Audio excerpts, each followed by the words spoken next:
শাশুড়ির মাথায় হয়েছে ঘা। কোন জায়গায় ঘা? শাশুড়ির মাথায়। শাশুড়ি চেনেন? এই গাইবান্ধায় কি বলে? শাশুড়ি না? শাশুড়ির মাথায় হয়েছে ঘা। ভালো করে বুঝবেন, কথা ঠান্ডা মাথায় বুঝবেন। শাশুড়ির মাথায় হয়েছে ঘা। এইবার জামাই হলো ডিজিটাল জামাই। কি জামাই? ডিজিটাল জামাই বোঝেন না? শাশুড়িকে মোটর সাইকেলে তুলে নিয়ে মানে ডাক্তারের কাছে নিয়ে গেছে।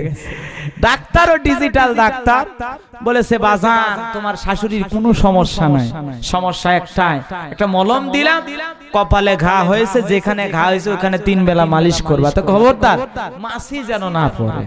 কি যেন না পড়ে? তো জামাই শখের জামাই, আদরের জামাই, কথা কি বোঝেন না? ডিজিটাল জামাই, মগা জামাই। শাশুড়িকে দেখলে কয় আম্মা আম্মা আম্মা, আছে না? হায় হায়, শাশুড়ি কয় জামাই একখান পাচ্ছি, কথাই কথায় গুন্ডার উচ্চারণ করে। কি খান? শ্বশুরকে দেখলে কয় আব্বা আব্বা আব্বা। শ্বশুর এখন মনে করেন কোচাশ্বর বাজারে যায় আর গল্প করে, আহ জামাই একটা পাচ্ছি, কল কলার হরফ সব মুখস্থ, কোরআন হাদিসের কোনো তাজবিদ আমার জামাইয়ের অজানা নাই। কি খান? কারণ কি? কারণ ওই যে একটা শ্বশুর বাড়িতে যৌতুক হিসেবে ডিসকভার পাইছে। কি কর এ ডিসকভার কারা কারা নিয়েছেন?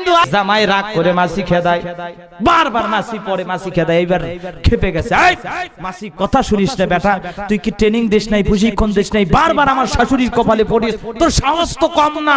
ঠিক আছে, এইবার তোকে দেখাবো। এই কথা বলে লোহার একটা রড নিয়েছে। কি নিয়ে আসছে? কয় মাসি এইবার পরে দেখ, তোরে মজা দেখাবো। যেই মাসি শাশুড়ির কপালে পড়েছে, লোহা রড দিয়া শরীরে যত শক্তি ছিল সব শক্তি দিয়ে শাশুড়ির মাথায় মারছে।